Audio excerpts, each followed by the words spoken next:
Good afternoon, everyone. Good afternoon, everyone. Welcome to the lecture series, which is associated with the exhibition Majestic Vistas, Selected Landscape Paintings from the collection of the Art Museum CUHK. I'm Phil Chen, the curator of this exhibition and also the associate curator at Art Museum of CUHK. Today, we are very delighted and happy to have Professor Wang Lianming from the City University to give us this second lecture. Professor Wang holds a PhD in East Asian art history from the Heidelberg University, and he is now an associate professor of history of art at the Department of Chinese and History, City University of Hong Kong. Before coming to Hong Kong, Professor Wang worked as a lecturer at the University of Würzburg and also an assistant professor of Chinese art history at Heidelberg University, and also a visiting professor at Florence and also the Department of History of Arts of the University of Cambridge. Professor Wang's interest of research is very wide, and he is an historian of global art focusing on early modern Sino-European exchanges.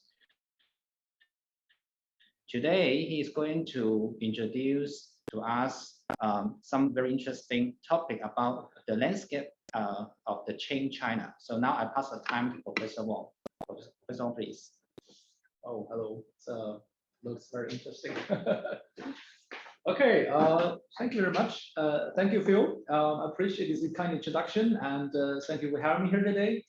The talk that I'm going to give today is inspired by a research seminar organized by the Max Planck Society of History of Art in Florence back in 2016, so it has been a while. And part of the results has already been published in my book on Jesuit legacy in early modern Beijing, and a modified version of today's presentation will come out next year, so 2023. In the next 40 minutes, roughly, I'm very happy and excited to introduce some of the results in this online lecture in conjunction with the current exhibition. And I very much look forward to your response and critical comments. So the topic today, the talk is entitled How Water Became Landscape, Fountains and Hydraulic Devices in Qing China. And I will approach the topic from the following 4 aspects. Let me turn to the next page.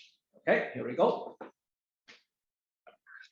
Although the words are often simultaneously used, the European term landscape that captures a picturesque moment, or in the word of François Julien, a view from a part of the territory, is by no means equivalent to the dialectic of one of the Chinese terms standing for representation of nature, which is mountain and water, 山水.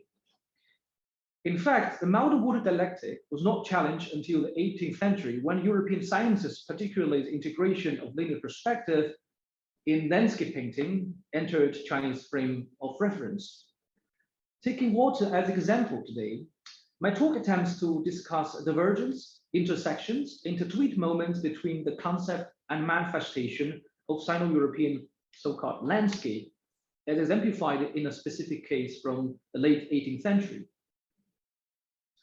Known as a Western lens, Qing, a large number of colored prints and handmade perspective drawings with so-called landscape, designed to be viewed through an optical peak box, was made both for Chinese domestic and Western markets. They are, as you can tell from the screen here, picturesque vistas, gardens, themes, or urban sites. For example, the one on the upper right depicts a church interior, and the one on the bottom shows the harbor view, most likely Guangdong. A lot of the screen were dedicated to depict the very exotic landscape and views from China's harbor city. Among these optical views exists one that survived in the Kobe City Museum in Japan, which is this one now on the screen, a so-called European landscape with a focused gaze on the foreground, a Chinese style fountain. I hope you can see it on the foreground here. There is Chinese style fountain. And it's challenging our previous knowledge about the popularity of European waterworks in late 18th century Beijing. So what is unprecedented about this view is a sense that which gives a focused gaze on water and the singularity of water feature within a territory, all which is enhanced by the perspective projection, which is a European way of constructing a landscape. And this constructed view, so it's not about documentation, but more about constructed view, was formally identified by a Japanese scholar as a picture of multi-story building with fountain. I put the name here upper right, and by Christina Cloyton, who is a art historian at Washington University in St. Louis, as a view of foreign city. It was believed that it represented an unknown European cityscape, such as those commonly seen in Dutch lower country sprints, and as characterized by its giant towers with veneers and Renaissance idea of exhibiting grandeur of dimensions through access. Here you can see it. But an important work of such kind of architecture, that has so far not been received so much attention as the source for making this view, but might have allowed the commoner to get a sense of how European buildings and fountains look, was Qianlong Emperor's European palaces, started and constructed between 1747 and 59, which is the first phase, and continued in the 1760s. Although access to this compound was only open to the emperor and his extended inner circle and foreign envoys, temporal stage corresponding to various vistas from this garden site were arranged in Beijing's public space during the ceremony surrounding Qianlong Emperor's 18th birthday in 1791. Surprisingly, according to the commemorative scroll, which is one that on the screen now, 3 European stage fountains were exhibited outside the city gate of Imperial City. This is outside the Xi'an Gate. Here are 3 fountains. Here you can see the middle one. It's configured in the form of a Chinese pavilion with a golden tent roof floating over a colorful color and guarded by auspicious creams at the corner of hexagonal basin. You can see here, there's a basin here, which records immediately the fountain in the aforementioned so-called optical view in Kobe, which now on the right-hand side. So they look very, very, very similar. The resemblance between these 2 fountains is striking and further confirmed by the printed version of birthday celebration scroll. So you see the first is the scroll version and then published afterwards, printed afterwards. Now on the left-hand side, you see the preface in which the middle fountain is specified as follows. I'm not going to read the citation, but just let you know that a cloud pillar is mentioned. So a cloud pillar rising from the ground, surrounded by dancing cranes, and also mentions that the view stream following through the pavilion's eaves and lattice window is reminiscent of celestial dewdrops being collected by the copper-cast pillar with the status of immortal on its top with copper-made bowls in Han palaces.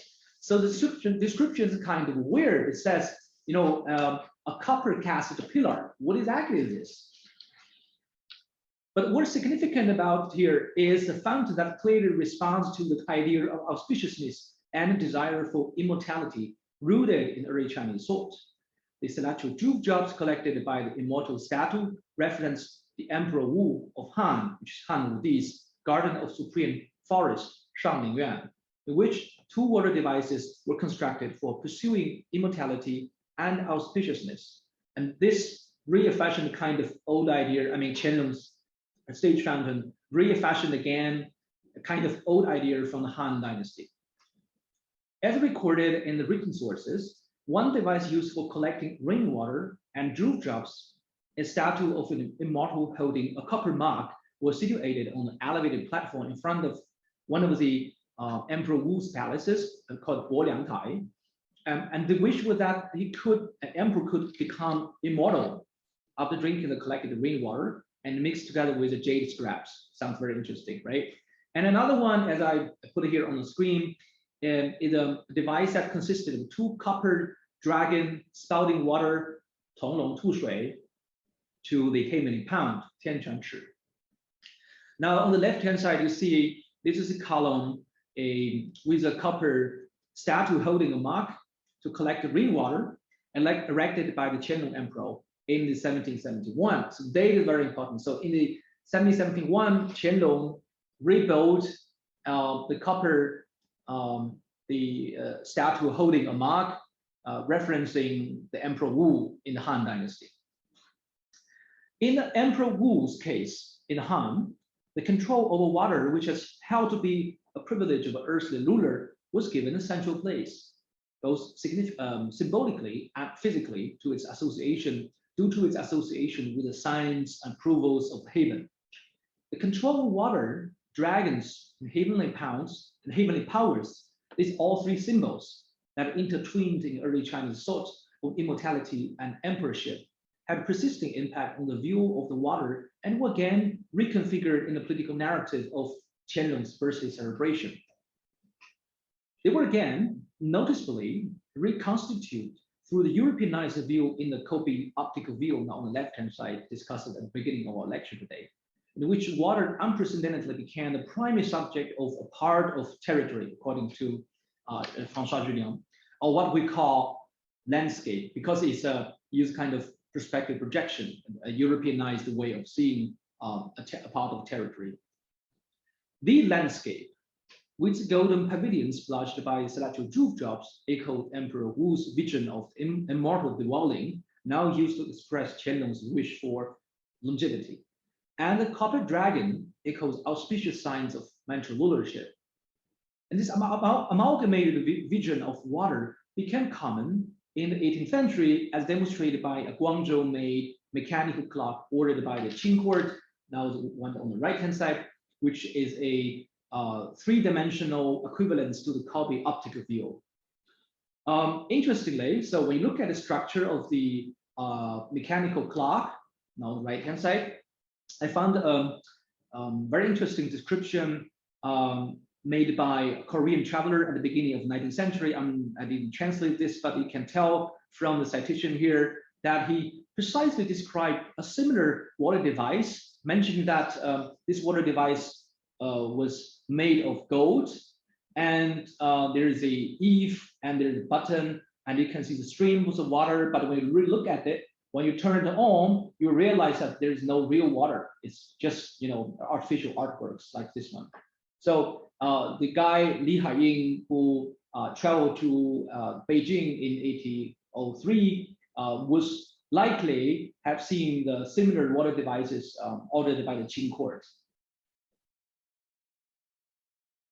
As a matter of fact, medieval Chinese hydraulic spectacles also claim a central place within the imperial parks. In Constantinople, the capital city of Roman Empire, an aqueduct was used in summer to channel water to the roofs of the palace, as recorded in the old book of Tang, Jiu Tang Shu. The textual sources state that the scattered water stream in all directions from the roof create water streams that enable people to pass the torrid summer in a leisurely way. Referred as rain pavilion, 自雨亭, this water system was first appeared in the private estate of Wang, who is the chancellor of the Emperor Xuanzong in Chang'an, and then was constructed at the shore of a dragon pond in Xuanzong's palace. And water wheels were used to lift the water to a basin placed in the top of the palatial building, and water then were splashed out in summer once the wheel turned on in order to make one feel like in autumn. So here is a dragon pound here, engraved here on the stone, but unfortunately you can't see where exactly this water device was installed. But we do know that this water device was used to help people to pass the torrid summer in the Tang Dynasty. Although this legendary device was not well preserved, and we don't have a concrete image of it, we learned from Wilhelm von Rupprecht, a 13th century Franciscan missionary, about a similar device in the capital of Mongol Empire. According to him, Murka Khan had a wine fountain built in the form of a silver tree. Grape wine, rice wine, mare's wine, and honey were pumped up to the top of the tree through the tube hidden in the trunk and sprayed to the ground in 4 directions through the statues of the serpents installed at the top. So here, serpents serve as the water output. This unusual water device attracted a great deal of attention among Europeans and was recaptured in the 18th century print as the one that you see on the screen now. published in Voyage principalement en in the 18th century. In a scroll by the Yuan court painter Wang reproduced in a copy dated 1312, but most likely a later copy from the 16th century Ming court, the Tang Dynasty Emperor's residential palace Daming, the palace of great brightness, are imagined in great details, and the one that you can tell from the screen here. So there is a rim pavilion, which is interestingly described as a multi-story octagonal building with the basing on its top here, now on the left-hand side, which provides an early possibility of Qianlong's stage fountain. What makes this so interesting? I mean, this view is so interesting that the attention has been given to the water lifting structure, which is a mechanical device consisting of transverse wheels and gears being used to lift the water from the ground. But you might make a guess whether it really works. As you probably know that transverse wheel were practically and typically used not in water lifting structures, but rather in windmills, revealing its limits of the painter knowledge of hydraulics. So on the one on the right-hand side, you see how this transverse wheel was used in the windmills. And you can use this transverse wheel to generate the power, but instead, the water cannot be lifted. So the painter who copied or made the 16th century copy of Wang Zhongpen's painting, or in the style of Wang Zhongpen's painting, actually didn't know too much about hydraulics. He kind of adapted the vernacular knowledge about how to use the windmills. Technically, water lifting devices with transverse wheels were not introduced to China until the 17th century. On the right-hand side, you see a Chinese copy of Agostino Ramelli's Le Diverse Artificiose Macchine, translated by Johannes Schreck and Wang Zheng, translated as Yuan Qi, Qi Tu Shuo. The flying eaves of three roofs are designed as water outputs, as I just mentioned, in the form of a dragon mask, as is seen in the case of early Chinese copied dragons, which correspond to the water spouting golden pavilion here, captured in Qianlong's birth celebration scroll and in Kobe optical view as well. So you can see here, at this point, when you put all three examples into comparison, you may wonder whether Qianlong Emperor's stage fountain, at some level, recapitulate the Asian idea of the rain pavilion. And I think that answer is yes. Look at here the dragon heads, and here the serpents again, and here the dragon again, okay? Moving forward, now to the left, upper left, the viewer attention further drawn to a huge dragon mask over suspension bridge, spouting waterfall-like streams from the peak of a cliff and filling a body of water. And here, considerably, the dragon pound or heavenly pound, Tianquan Shi. So this is to say, just to summarize, in the mind of the painter, it was crucial that medieval Chinese hydraulic devices still aligned with those concepts from the Han Dynasty, and this desire seems to have persisted into the 18th century, as exemplified by the Kobe optical views. It is certain that the encounter with European hydrology provided a more advanced technical path for achieving this, albeit in the guise of early Chinese symbolism of water. So the kind of Chinese thinking of water had a really persisting impact until the 18th century.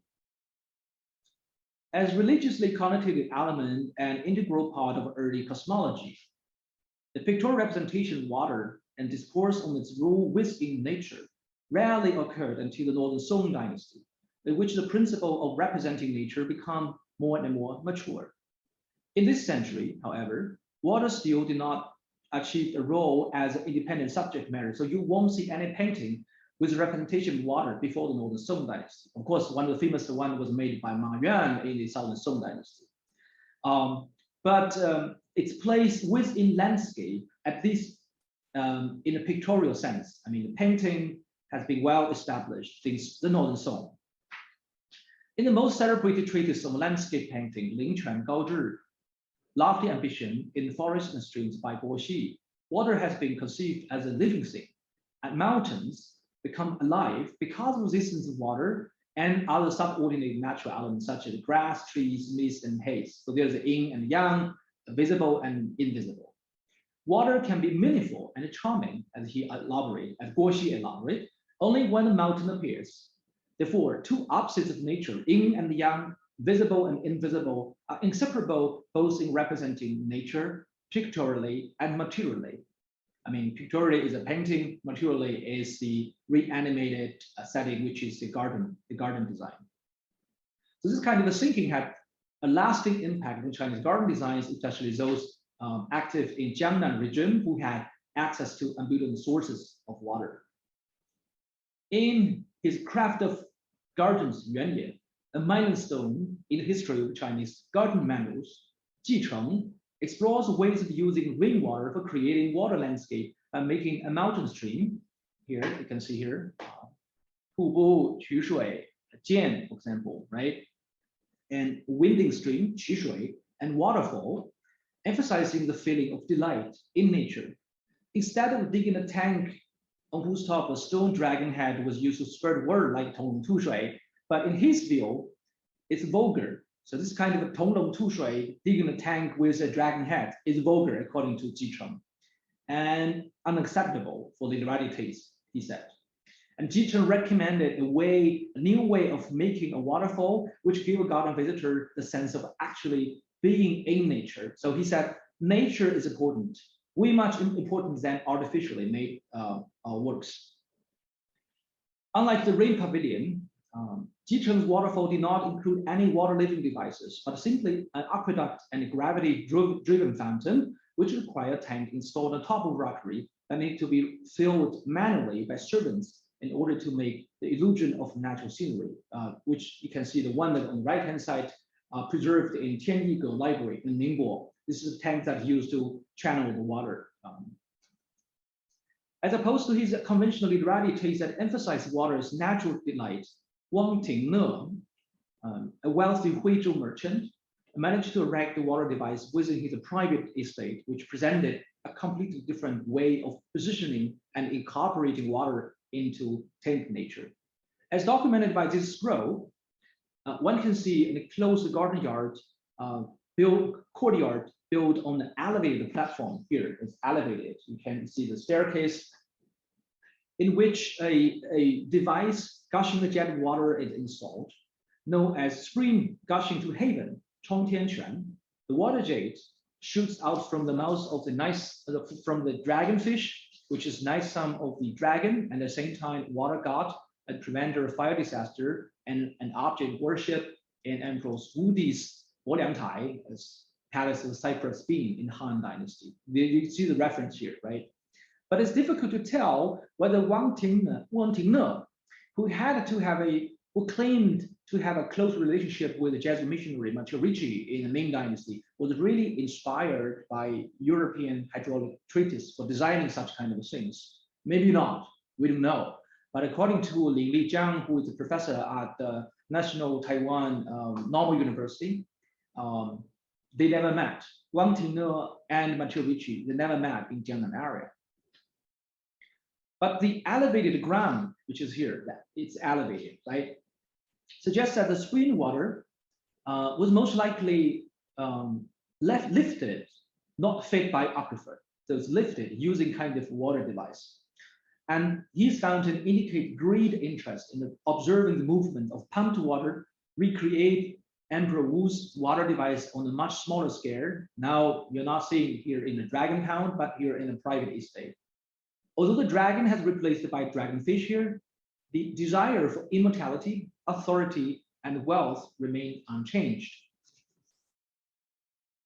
Parallel with increased interest in pursuing water poetic and artistic potential, the implantation of place of water in garden space become fashionable among Ming literati. Based on Sima Guang's description of his garden of pleasure in solitude, Du Leyuan, Qiu Ying dedicated the first theme of his scroll to the chamber of playing water, Nong Shui Xuan. You can see here the guy here watching the water waves in the pavilion. And this scene corresponds to the following passage on the winding stream, Qu Shui, dated 1070, so 11th century. So I'm not going to read all citation, but here the description is kind of interesting. It's kind of saying the water flows out from the basin to the yard by passing the terrace at the north side, which imitates the form of elephant trunk. And the building within the two streams encircling the four corners was hence named the chamber for playing water. So you see there is a chamber made for observing water. That's the main point about it. Sima Guang's water chamber is iconic for three reasons. First, the chamber itself served indeed as a social center where the rally gathered from the winding stream ritual, the CUHK. Secondly, the controlled water mirrored the traces of movement in nature and all charged with a rally motion, for example, intentionally designed to evoke the muses to aid artists in making poems and paintings and calligraphy. For example, in the kind of movement imitates the form of elephant trunk.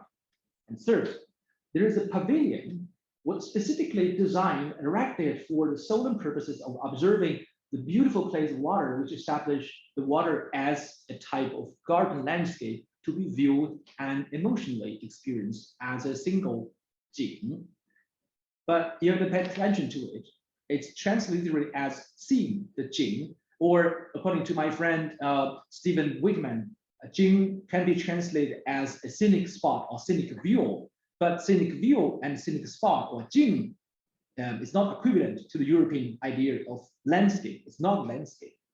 The idea was that while viewing the place of water, mental pictures would arise, touching the viewer's emotion, and those images would be stimulated by the viewer's visual and sensorial experiences, like the memories of the sound, the taste of water, for example.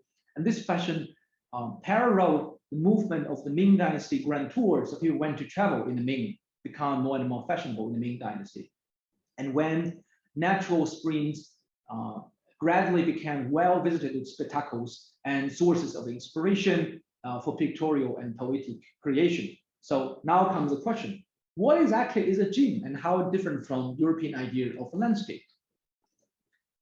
In the Ming Dynasty, so pavilion or chamber were often built on the opposite side of a river for the purposes of rest, amusement, or purely for the observation of the traces of water, as illustrated in Xiaomi's watching the screen in the thatched hole, 以格观犬, like this one. But in this leaf, water does not achieve the role of subject matter, but rather is depicted as an object. So it's being viewed by the one that is resting in the pavilion and subordinating to the mountain water dialectic captured by the viewer's subjective moment. In transferring this moment into the garden setting, it becomes emotion-evoking Qing. It sounds weird, right? I'll come back to this point again later on. At the first spring of Jinan's 72 famous spring, Jinan 72 名泉, the water jades of the Baotu spring, and the one on the left-hand side, you see the postcard made in the 20th century, but shows that there is a waterside chamber and a pavilion for watching the waves, Lianming, were built on its west bank. Along the lines of Sima Guang's water chamber, it noteworthy that the observation of water through a fixed standing point or defined space will gradually establish the Ming garden spaces. Owning a spring garden, a spring fountain like the Baotu spring were not only considered as status symbol, but also manifestation of liberality taste and was meant to indicate level of cultivation of its garden owner. In achieving this, it is essential to acknowledge that the circulation of Jesuit hydraulic devices and treatises in Beijing and the Jiangnan area might have a good deal of the impact of this process. In 1654, Tan Qian, a literatus from Hangzhou, described his encounter with a fountain placed in the garden of the Xitang, which was renamed Nantang after 1723, which is the major Jesuit churches and residence in Beijing, has incorporated one of the water lifting devices introduced in Johannes Schleck's treatise. So on the left-hand side, you see the map surveyed by the Qing court in the 19th century, but the major structure remained unchanged from the 18th century. On the right-hand side, you see construction made by myself, and show here the upper right corner, northwestern corner is used as garden space. Is where the 2 water devices were installed. I'm going to give you more detail about these devices. Following his step, Huang Biao. So first Tan Qian came in the mid of the 17th century, and Huang Biao, a local governor from Suzhou, elaborated in 1688 that a garden engagement with water. So he is kind of what he wrote it down, and I'm not going to read all the details, but he mentioned that there are 2 waterside pavilions and ponds. It's very important, not just water and water place. They are waterside pavilions and ponds, including a pavilion for plain water, Wan Lan Ting. So it's very fashionable to build kind of Wan Lan Ting pavilion for plain water since the Ming Dynasty, and now reborn in the early Qing, which is a idea adopted from the concept of the fixed point observation that flourished in the Ming, as I just mentioned. Near Huang Biao's hometown, so Huang Biao came from Suzhou, and in Yangzhou, which is near his hometown, similar European water devices were constructed in private estate called water bamboos residence, 水族居. So we know that in the Great Jiangnan area, in the second half of the 17th century, there were some mentions of European incorporation of European water devices into the garden setting, into the private garden in Yangzhou and Suzhou, for example. In the same travelogue, Wang Biao further claimed to have witnessed 2 ponds equipped with water works, placed both at the site of a water pavilion in the Jesuit church, Nantang. The left one, supposedly an artificial waterfall or European-style fountain, while the right one was a fountain with spraying streams. But when you compare the description with the copperplate prints, you will realize that both plated water can be found in Georg Andrea Böckler's Architectura Curiosa Nova, now on the screen, which were available in the 18th century Jesuit libraries in Beijing.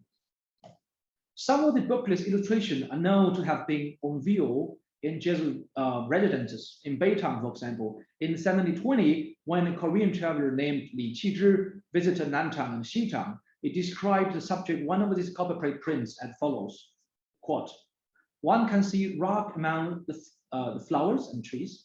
The water strands are issuing forth from the top of artificial rocks, about 2 or 3 zhang, and scattering like drops and fog in all directions, splashing like a light drizzle on the flowers." So it's a very beautiful description, but when you put in comparison, you realize that what exactly depicted here is the copperplate print on the right-hand side that has been shown to Li Qizhi during his visit in 1720. Here's another one that in the Eastern Church, Dongtang, mentioning that the water lifting devices and the wheel and gears were used to in the irrigation system installed in the Eastern Church in Dongtang in Beijing. So this kind of application of water and hydraulic devices has been produced by the Jesuits without any doubt. And it's evident that, go back to this. The one on the right-hand side is actually, we know that it was made known to the Korean travelers, and we know that specifically this copperplate print was made possible and sent from Europe to the Beitang Jesuit in the early 18th century. And were described, there's several other copperplate prints described by the Korean travelers in great details. So underlying the shadow of the mountain water dialectic, mountain and water, water rarely achieves the prime and real subject matter in pictorial representation of nature. In landscape, architecture, for example, garden, the story was a bit different, stimulated by the erotic culture in which screen and natural spectacles were being aspired to.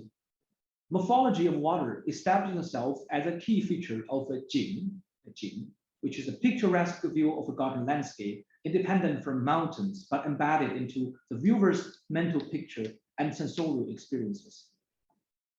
The encounter with Jesuit hydrology might have given the major technical impetus to achieve this, as connection to this technology also demonstrated in a number of artificial fountains that were not found in Jiangnan area, but constructed in the Qing imperial gardens. As a matter of fact, the Jesuit concept of water claimed a central place in the Qianlong Emperor's European palaces, erected in the Garden of Eternal Spring, Changchun of the Garden of Rounded Brightness, Lianming. Most of these buildings called water palace. So we know that there are a lot of waterworks, but in the archive, they were mentioned as 水坊店, water palaces, by the Chinese during the construction. And these water palaces was mainly intended for the enjoyment of the delight brought by the harmonious play of water. Slightly before the water palaces were erected, the pursuit of a delight in nature was considered as the ultimate principle of the artworks, waterworks in the Emperor Yongzheng's garden compound. So Yongzheng liked the delight in nature, right? And there were at least 7 to 8 hydraulic devices or water palaces with hidden tin pipe and pumps reproducing famous garden or natural scenes from the southern provinces. One of these was believed to be artificial cascade implemented among the rockeries of magnificent view of mountain of Western Mountain Peak, Xifeng Xiuse, and one that on the screen now you can see it, which imitates the compelling view of Mountain Lu's waterfall. But as you probably know that the water has been lifted, mechanically driven, but you can't see any hidden tin or pipes because everything was hidden. And the Emperor Yongzheng kind of like, favored this kind of delight in nature and not artificial fountains. In line with Jicheng's literary view, the morphology of water in the early stage of Lianming followed the rules of nature. This view was soon challenged by his son, the Qianlong Emperor, though the water palace constructed through the water palaces constructed in the subsequent 2 phases. Planned and built by Jesuit, Italian and French Jesuit and Chinese court artists, this building was designed as spaces for displaying Qianlong's Sino-European collections and a showplace of European exotica, in particular, the Qing's mastery of European waterworks. The compound contained 6 major places or palaces embedded with European waterworks, including the Palace of Harmony, Wonder, and Delight, which is the first one here. Put here number, first one, 协奇趣, Palace of Harmony, Wonder, and Delight. Its main building contained a curved, linear-shaped water basin with varied places of water on its front and a single 3-storied monumental fountain at its rear. Water was channeled through the 3 major tunnels and connected with a 2-story water reservoir building driven by a water lifting device to its northwest. So you can't see the water reservoir building because it's hiding behind it in the north or to its east. When viewing the fountain from a wooden throne here, you can see the wooden throne here, of course, designated for the Emperor Qianlong on the terrace. The fountain could be seen to feature a role of combating bronze animal, which enhance the artificial effect of the water features. There, for example, there are water birds in combating. And the Qing, I'm not talking about landscape, but the Qing, the mental picture of water scenery, crystallized in the synthesis of harmony, wonder, and delight, was a feeling of so-called leisure rhythm as expressed in the famous Tang Dynasty poem, which become perceptible when a mutual resonance between the viewer's emotion and the view of waterworks was achieved. So just to repeat, so the palace is called 协奇趣, but we never talk about why this palace was called 协奇趣. And the 协奇趣, the mental image behind it was the leisure rhythm adopted and cited from the Tang Dynasty poem. So in order to have this kind of mental picture, you have to be there. So you have to imagine that before the objective existence of the so-called landscape and the viewer, there is a mental image arose between the viewing and experiencing process. Water, in this case, was included as an important aspect in a larger vision for garden as representation of harmony, wonder, and delight, because harmonious place of water, right? And a Qing view intended to be perceived by emperor sitting on the terrace. So it's not about landscape. What Chen Long have seen or probably have seen is not landscape, the water, place of water, but a mental picture of xie, qi, and chu, harmony, wonder, and delight, cited from the Tang Dynasty poem. In the Chinese context, a scene is not simply objective moment of nature captured by the eyes. So not what you are seeing. It's a mental image. As put in the words of Wen Fang Wen, it's an imprint of the heart, Xing, a picture imbued with viewers' emotion, which has to be gained through the viewing, not just viewing, but also experiencing of a landscape.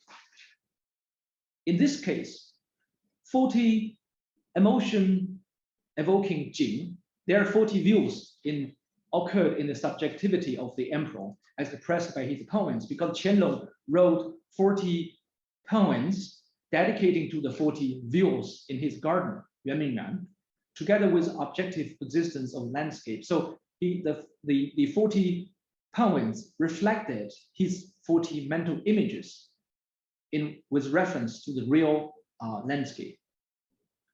Adopting this view and the Buddhist vision of rounded brightness, you have to know that the garden is called Yuanming Yuan, rounded brightness. People wonder why it's called Yuanming Yuan, right? It's a word that's cited from Buddhist Sutra, Yuanming, rounded brightness. But the whole garden complex bears a vision of rounded brightness, Yuanming. But how can you perceive this? Is in order to perceive the larger vision of the whole garden complex, and become only perceptible when you, the viewer, or the other viewers, she and he, was able to see all the 40 separate scenes at once. So if you see only one thing, just example, the Palace of Wonder, Delight, and what's the name? And Harmony, xie qi chu, you are not able to perceive the larger and the grander vision of the whole garden. Only when you, one by one, when you finish your seeing, experiencing over 40 Qing, you are able to perceive the larger view of rounded brightness. And in the process of observing the Palace of Harmony, Wonder, and Delight, perception with compelling vision involved a combination of harmony achieved by the controlled movements of water. The viewer's intuitive feeling, as well as the delight of nature, enhanced by the viewer's sensorial experiences during the viewing of the scene. Its mental image, Qing, however, could not be adequately expressed in the engraving. For example, this one, made by the Qing court in the 1783 and 86. Quite on the contrary, this engraving simply, because it was made in the European, kind of Europeanized view, right?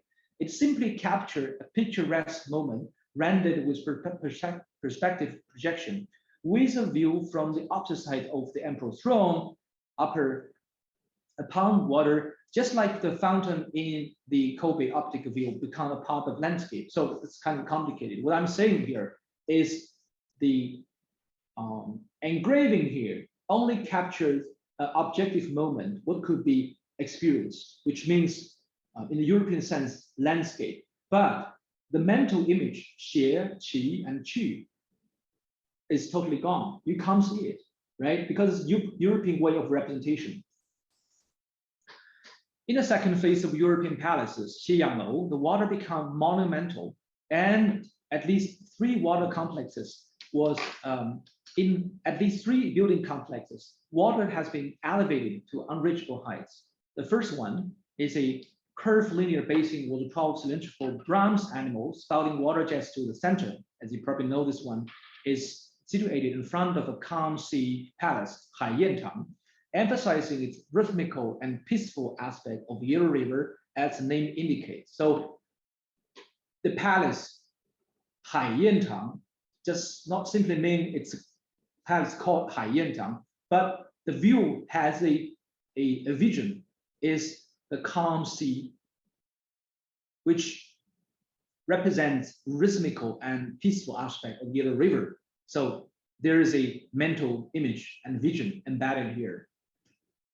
And next to Haiyantang, and viewed from the crane flanked water observing throne, 观水法 on the left-hand side, and the grand fountain on the right-hand side, 大水法, contained a European cylindrical fountain with bronze hounds spouting streams to a deer in the center and a pair of monumental waterworks in front in the form of pagoda. Here you can see the pair of pagoda to its south.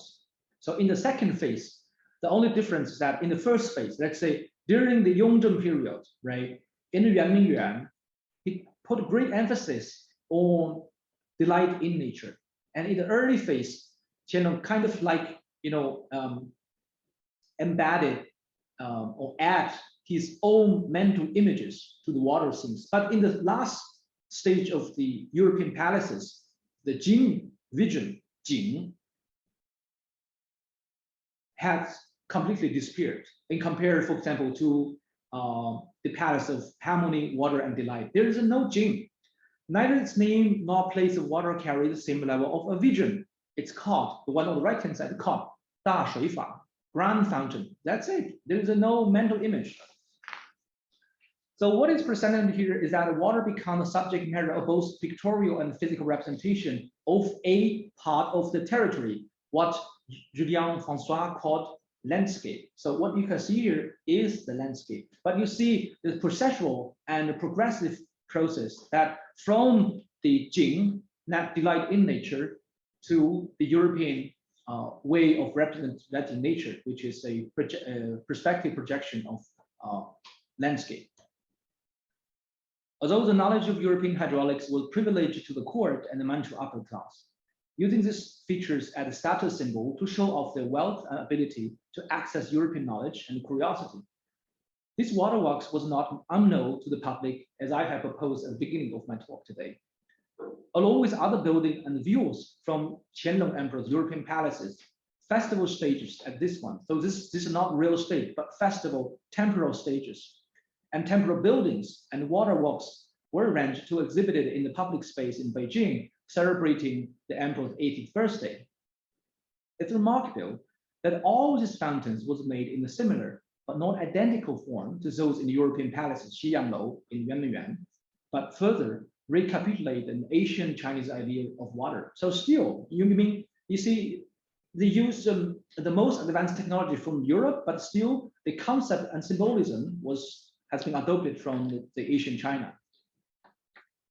It was noting that a monumental painting, Buddha's Preaching, 说法图 by Ding Guanpeng, on the right-hand side, I'm showing you a detailed view. A court painter and pupil, who is a court painter and pupil of Jesuit Castiglione, Lang Shiming, seems to have served as a direct model for the cylindrical fountain exhibited during the birthday celebration. For example, here, this one is made by Ding Guanpeng, and the one painted in 1792, and use the one that painted by Ding Guanpeng. So in its foreground, viewers' attention is drawn to a huge lotus pond surrounded by a balustrade, which is the paradise of the Buddha Amitabha. And the fountain structure is exceptional. You can see here a golden dragon winds around the rock while water jets up come from its mouth here. So basically the same in the 1792 scroll. A similar one can be seen in Ding Guanpeng's early work, the World of Infinity Happiness, 极乐世界图, produced as early as 1759. So the date is very important, 1759, in which the second phase of European palaces was exactly completed in that year. The structure of the two fountains varies slightly. So I will say they look the same, but they also vary slightly in details. The dragon, golden dragon in the Ding Guanpeng's one, this one, I mean, in the World of the Infinite Happiness, winds around a rock that supports the marble bow. Here, the dragons here supported a bow here instead of being in bow. So when you go back to here, you can see the dragon is seated inside the bow, but now it's supporting the bow here. In the bowl, jets of water bubble out from a crown sphere, which is here, right?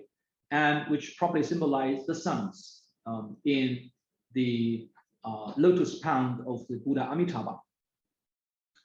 What's certain, however, is that several elements of the fountain of the palace harmony, wonder, and delight, 学其趣, such as the shape of the water basin and its multi-storied fountain, were reproduced in Ding Guanpeng's scroll painting of the 1759, I mean, the word of infinite happiness. So you see here, this is a ruin photographed by Ernst Oehler in the 19th century. Here, the water basin in front of the 学其趣, and this is the one that painted by Ding Guanpeng in 1770 in the Buddha's preaching, and this is the one that he made earlier, suggesting that Ding Guanpeng was a guy who got engaged with the making of the what's the name, all the Buddhist painting. But the fountain in the Buddhist painting made by Ding Guanpeng has close relationship with those constructed in the European palaces, Xiyanglou in Lianming.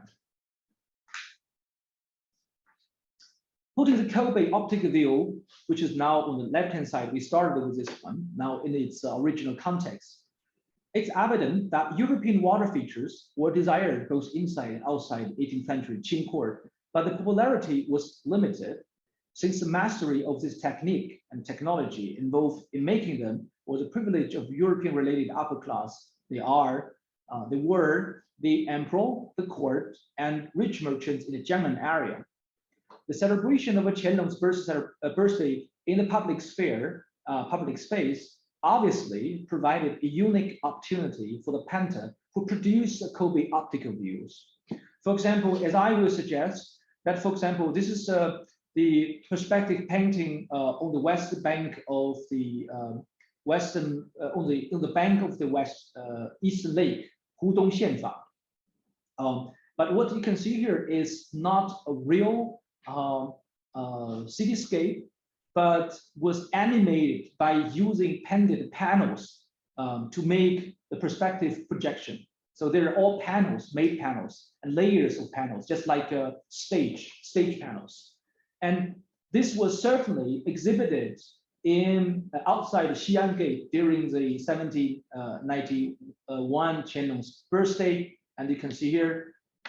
And here, this kind of view was captured by the maker, the producer of the Kobe optical view on the left-hand side. So what you can see here, back to my main contention, is that this view does not represent a unknown European city, but a view that the painter captured from the Qianlong's 80th birthday in the Beijing's public in 1791.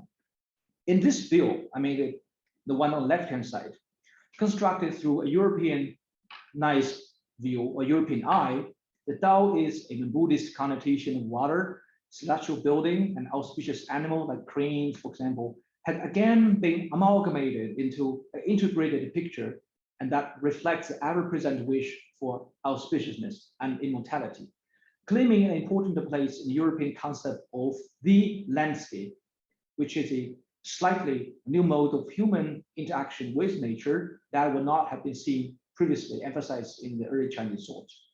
And I think, thank you very much. I will stop here. The talk I gave today derived from one of the chapters that one chapter of from a book that I published in 2020 on Jesuit legacy, but is unfortunately written in German. But I'm very much looking forward to hear your comments and response. And thank you very much. Thank you again for CUHK's invitation. Thank you, Heidi, and thank you, Phil. Okay, I'm looking forward to it.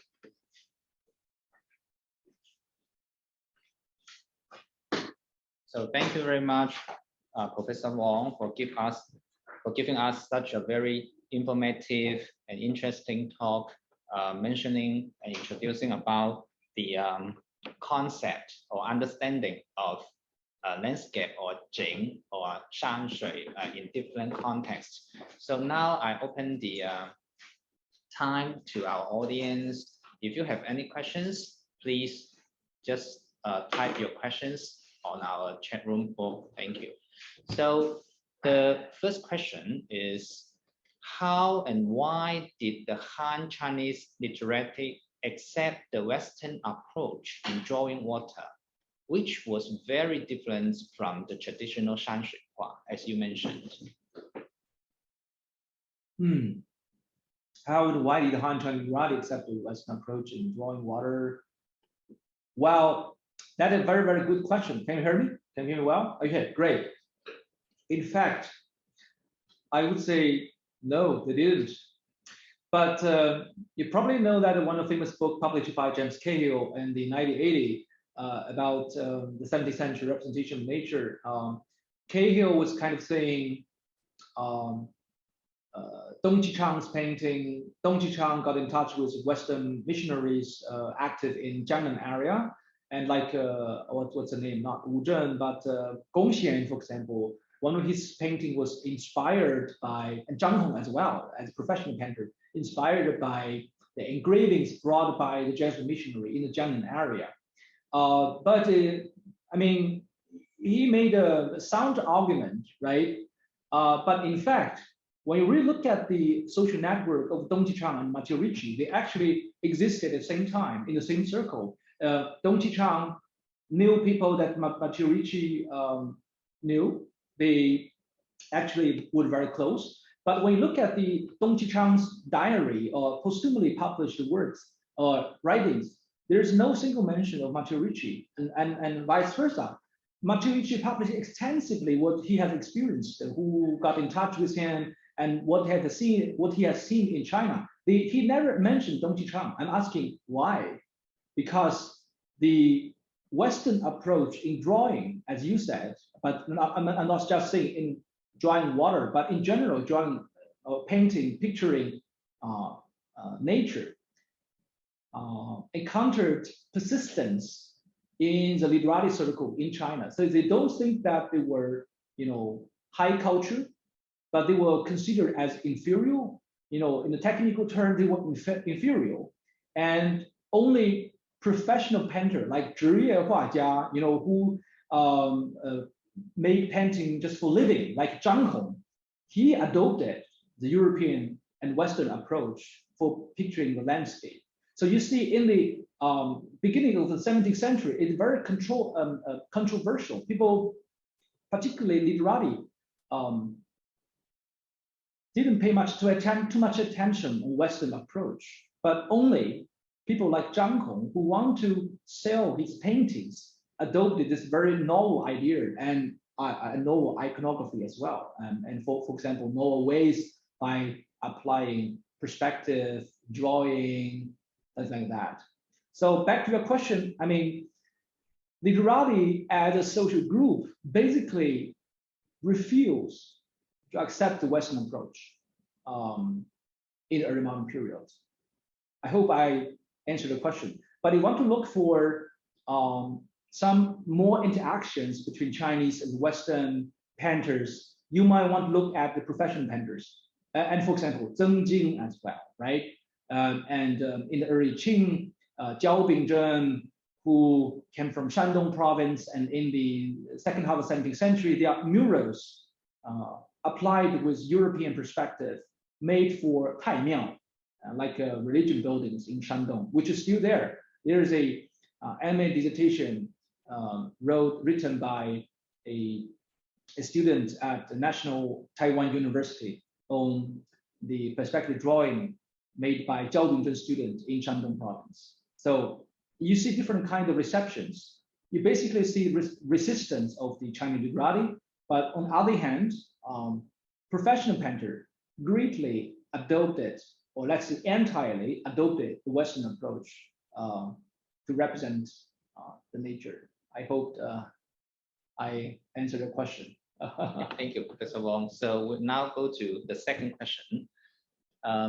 He or she says, thank you, Professor Wang. I appreciate your approach of not talking only about landscape paintings, but also include the perspective of garden building and even mechanical clock. Do you see any difference in the representation of water across different mediums? For example, crafts, works, paintings, architecture? Well, I we'll see it's very different. But it's hard to answer the question because it depends on which period. If you want to look at the 18th century, I mean, the way how water being represented are very different from the 17th century. In the 18th century, because people, especially Qing people, had access to the goods and artifacts from the UK. As you probably remember that the Guangzhou made clock that I showed in the talk was actually produced in London, but manufactured again and assembled in Guangzhou. So this kind of water clocks actually stemmed from Europe. This is one type of representing water, right? And you see the real waterworks in the Lianming with the help of the Jesuit experts like French and Italian experts, and the knowledge about how to make this fountain actually stemmed from the treatise that they got from the Europe. So you see there are different channels of knowledge. One is from the export market from London. Another one is from the books and the treatise. For example, Michel Benoit, who got involved in designing this waterworks, was also experienced in hydraulics before he came to China. And another one, as I just mentioned, but we don't have any single image or object to compare with, are those waterworks constructed in the private estate in Jiangnan area, most likely also in Beijing, but we don't have any reference to it. But in the Great Jiangnan area, there were different kinds of waterworks and representation waters made in the Jiangnan area, which is very different from the other two channels of knowledge that I just mentioned. So it's kind of different. But what I'm trying to say is that the way how people seeing and picturing water was basically shifted by the European knowledge in the 18th century. So it's very different from the 17th century that only focused on, the literati circle, that people knew about it, but people refused to accept the European way of depicting nature. It's a tough question, but I try my best. If we have further questions and want to discuss, please do not hesitate to post your question in the chat box. Thank you, Professor Wang again. So if the audience or friends, if you have any questions that you want to catch this chance to ask Professor Wang, you can just type your questions in the chat room. So before that, maybe I have two questions. Great. Oh, no, let's go to the question to another audience. It says, it's very interesting how there appears to be a tendency of taming Western technology through Buddhist imagery. Is this because of how Europe was located at the westward region, or because of the religious Jesuit characteristics, or perhaps because of the Qing court wants to impress a mainly Buddhist audience with these water features? Well, actually, I thought about this many times. I don't have a, let's say, in my own view, there is no satisfying question because we don't too much about Ding Guanpeng, because the two Buddhist paintings that I showed in the talk was made by Ding Guanpeng, and there is a, as you probably know, that Wang Jingling, who did his PhD and dissertation on this topic, but there is no archival information mentioning. I tried to delve into the Qing Imperial Archive, but I don't find any reference regarding when he exactly engaged in making this Buddhist painting. Because what the argument I'm trying to make, that Ding Guanpeng actually got involved in designing, together with Italian and French Jesuits, in designing the waterworks in the Xiyanglo, the European palaces. And then he made this painting for the emperor. Of course, the two paintings was made for the emperors, commissioned by the emperors as well. I just wondered, I asked myself, why did he use the European waterworks to represent the lotus pond in Buddha Amitabha's paradise. Why? Probably you are right. Probably the emperor and the court want to impress the Buddhist audience, or a better explanation will be that the Qing Empire is an overall world empire and encompassing different kind of a culture like a Buddhist, Mongol, Central Asia, European, and everything. Right? So it's an empire of everything that might explain your concern. So my answer is I don't know, but Ding Guangpong was a key figure in combining these two traditions, the one from the Chinese Buddhist painting tradition and European technology into the imagery or image that we made. I hope I answered the question. Marcel Park. Okay, there's another one, I guess. Yes, there's another one. Thank you, Professor Wang. It's interesting to see different fountains in artworks. Were there strict standards for fountain painting during the Qing dynasty? Well, first of all, most likely there was no mentioning or no term standing for fountain painting. So there is no painting with depiction of fountain, right? There's the first thing. But there are more examples because of limited time and didn't able to show more examples.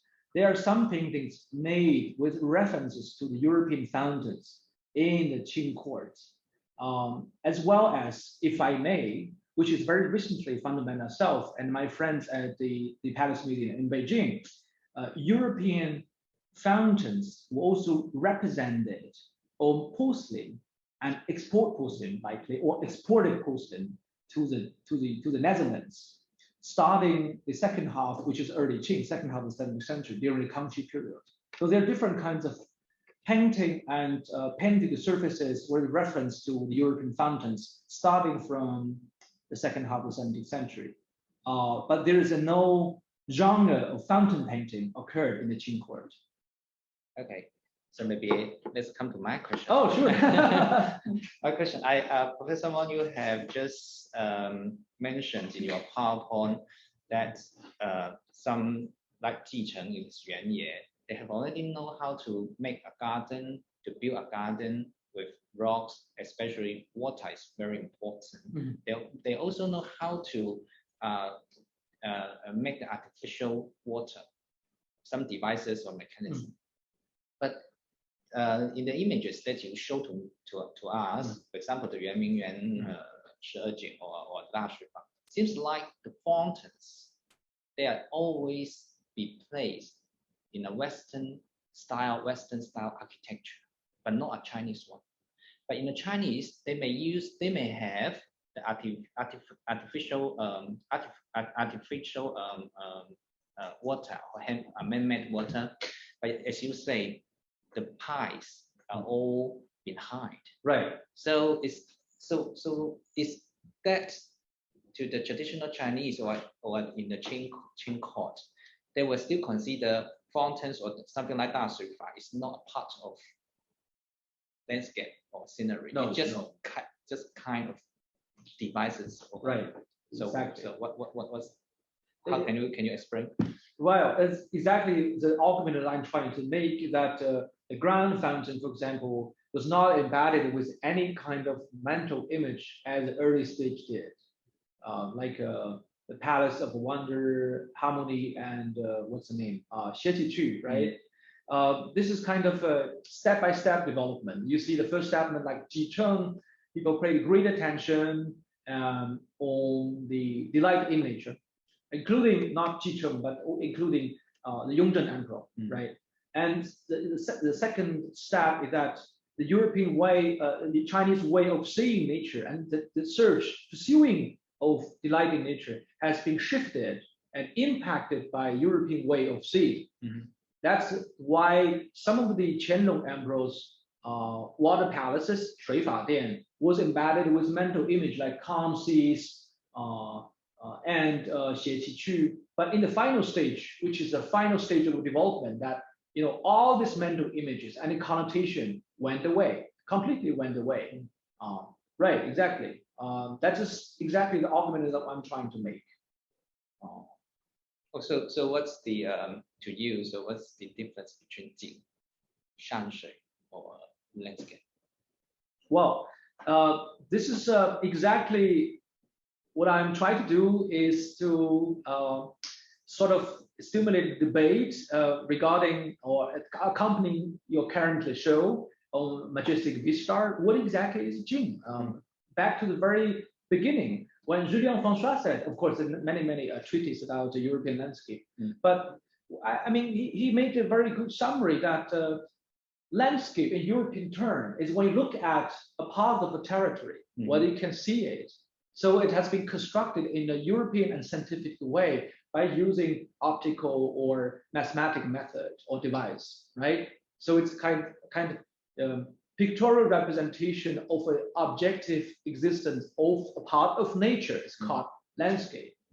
But in China, landscape is always about the imprint of a heart. You can imagine, when you close the eye, you can imagine on your left-hand side is the part of a territory, which is called landscape, what you can see, you can observe. But on the left-hand side, it's you, the viewer. And between you and the things that are being viewed is a mental picture arise in your mind. So in the Lianming, for example, there are 40 mental pictures, and the overall mental picture is rounded brightness. So apply this view to the line of painting. When people go to the museum, the art museum, the CUHK, when you see, the giant mountain, you see the majestic vistas, it's never about the nature itself. When you look at the Guoxi's painting or early Spring, you see the stability of the governance of the Song dynasty. You see, the political metaphor, right? It's about the mental picture embedded in the representation of nature instead of representing nature in a scientific way as the European did. So I always ask myself, what is the major difference between European and Chinese or Western and Chinese tradition of picturing nature? Of course, you can debate 100,000 years about it. You can write many books about it. I had a very short conversation with my former supervisor, Lothar Lederos, and we agreed, of course, and we talk about it, the major difference that picturing nature and representation of nature was positioned as a sub-discipline within science, natural science, optics, and mathematics, geometry, right. But in China, art and pictorial representation or painting nature has never been placed within the line of science, but instead it's related with making poems, writing calligraphy, and express yourself. So everything as represented as nature. When you go to CUHK to see the landscape, you don't see landscape. You see the mental picture of the painters, the writers, in case of calligraphy, for example. Okay. And back to a question, what exactly was you asked about the Qing and the landscape, right? So in this talk, my main contention is to demonstrate the progressive development of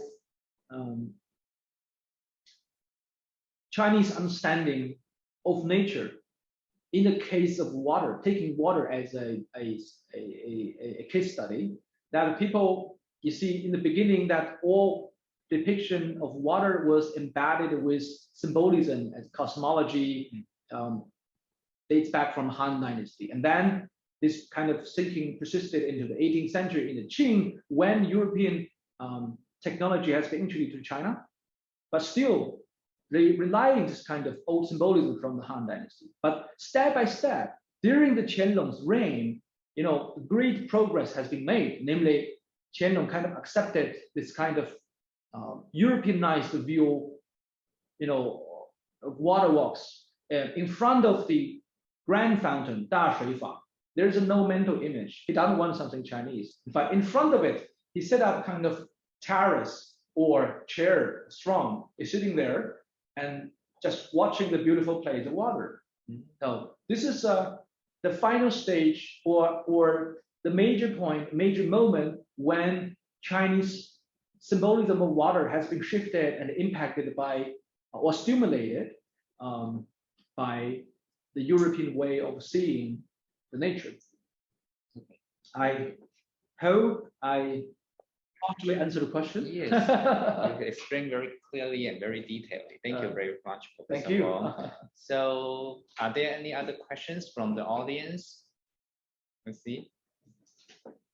So, if there are no questions, so we will once again thank you, Professor Wang, for giving us this very interesting and important lecture today. So, we will have our third lecture on the 7th of November, presented by Professor Kevin Mack from the Poly University. So we welcome and looking forward very much to seeing you all again online soon. Thank you very much. Thank you for your time. Goodbye. Thank you. Bye.